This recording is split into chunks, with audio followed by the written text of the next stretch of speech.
borracha, balas de borracha, spray de pimenta.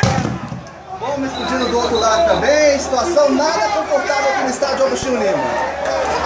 Lamentável a forma que o torcedor, que termina esse jogo aqui no estádio Agostinho Lima. Torcedores saindo pela placa ali de placar do jogo.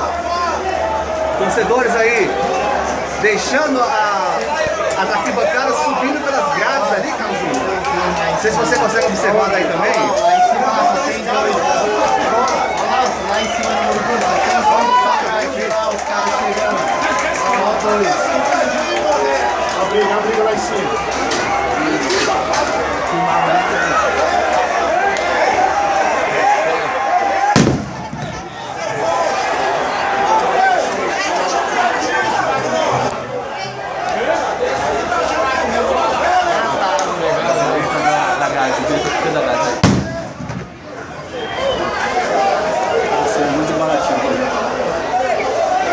É lamentável a maneira como os torcedores do Grêmio vai tirar mais um bombo.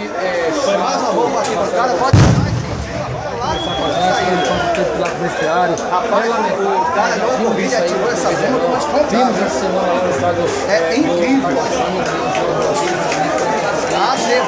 Continuamos vendo essas coisas horríveis. Uma transmissão dessa maneira. Aterrorizante a situação aqui no estádio. É triste acontecer isso, porque nós vimos que alguns torcedores não têm condições mínimas de serem torcedores, condições mínimas de vir para o estádio. E a gente vem batendo isso há muitos anos.